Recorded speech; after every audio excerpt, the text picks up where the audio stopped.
Good morning. How are you doing on this beautiful Good Friday? While I'm letting people log on, I'm about to share this really quick onto my business page. And if you have not went to my business page, Intellectual Designs by LaShonda Love, please check a girl out. So today, I'm always preaching to myself, like always preaching to myself. And I was thinking about how sometimes God can just abruptly change your name and your situation and everything going going on with you. And good morning. You ain't got no say so. So what do you do briefly this morning on this Good Friday? What do you do when God changes your name? When God changes your position, when God changes your direction, when you're on one path and you think you're doing good, and then all of a sudden everything in your life is just changed. Maybe it's by death, maybe it's by a job change, maybe it's by promotion, but something in your life drastically changes without your permission, but with God's permission. What do you do? So I was reading and thinking about the story of Saul, how he went from Saul to Paul, and how he was having his on the road to Damascus moment. He was focused on his assignment. Have you ever been focused on your assignment? I'm talking about your assignment, your agenda. He was focused.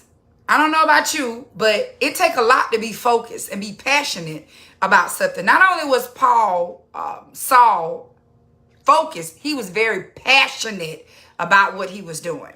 And then out of the blue, he has an encounter that changed the course of his life.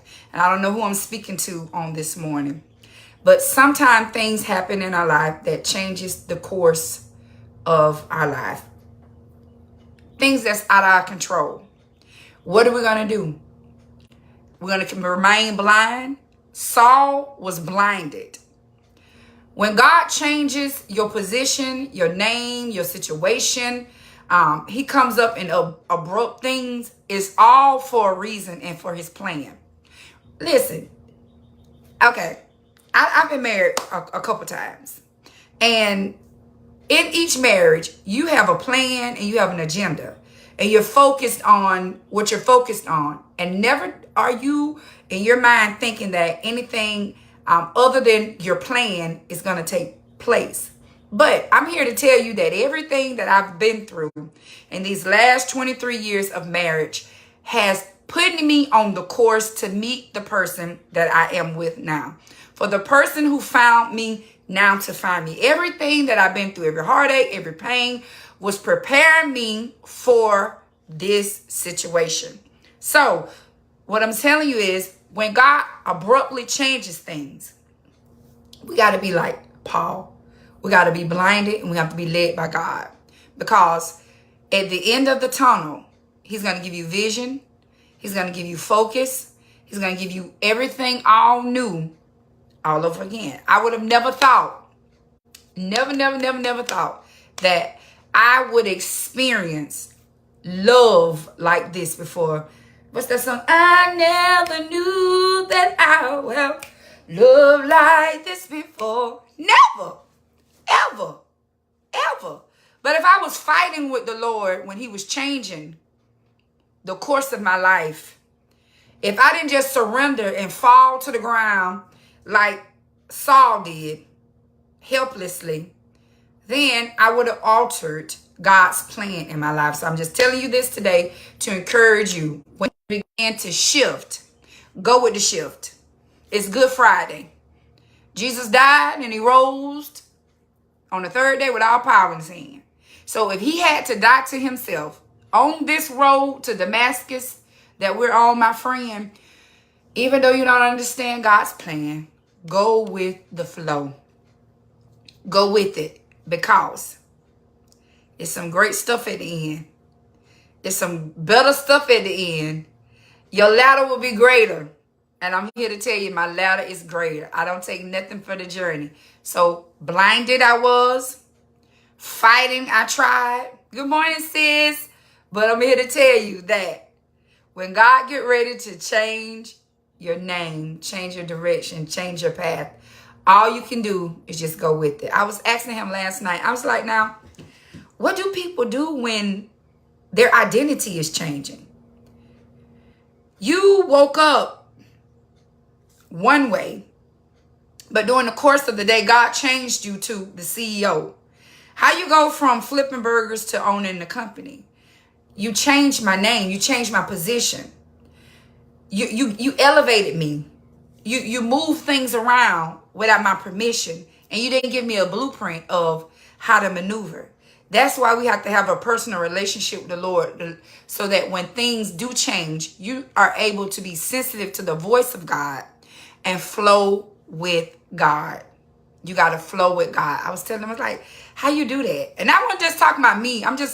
When I'm talking, I'm just talking about life in general. So I don't want anybody to think I'm just talking about me. But when he changes your name, when he changes your identity, when people are used to seeing you as broke, disgusted, and busted, now all of a sudden you walking in the overflow. What you do with that? You know what I'm saying? What do you do with that when things change? And it wasn't in your agenda. All morning, just flip the script on me. Yes. What do you do? How do you think, or how do you move forward with the name change, with the position change, with the identity? Are you being false? Are you being phony? How do you readjust to the new you? How do you explain the new you to people? You just live. I remember when I first gave my life to the Lord. Before I got saved, I was a compulsive liar. I'm talking about lie. All I did was lie. That's all I did. So when I gave my life to the Lord, it was like I had to keep telling people, I'm not lying, I'm telling the truth. And the Lord said, stop. Stop explaining yourself. Walk in the spirit of truth. And it'll catch up. It'll catch up. They'll see that you're telling the truth. So when our identity changes, it makes us feel, sometimes, it make you feel funny. Because how you explain to people, I just got a promotion and you ain't even got the paperwork for it.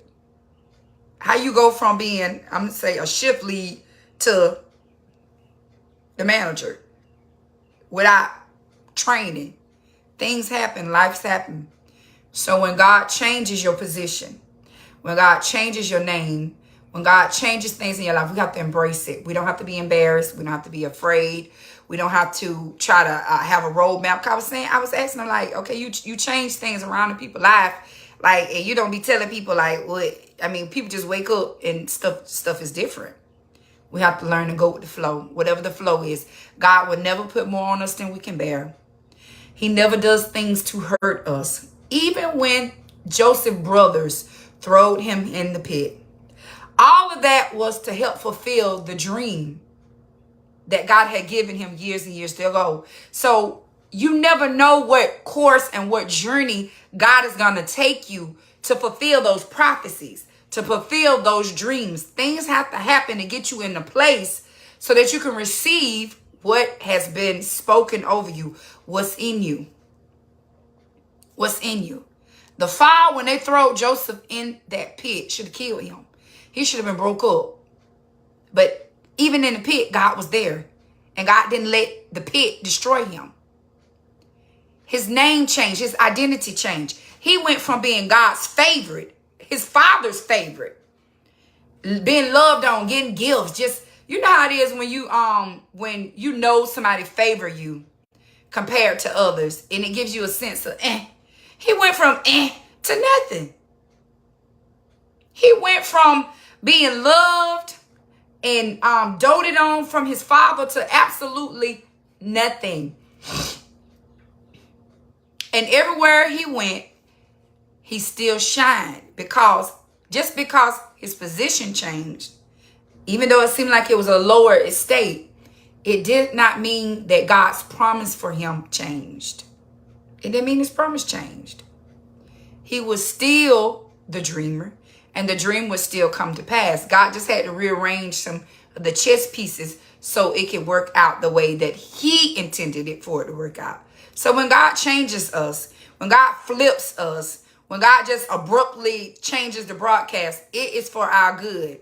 Things are being put in place to help you to be who God has created you to be, to help you to walk out all these prophecies, to help you to walk out your destiny and your purpose. That's all I'm saying.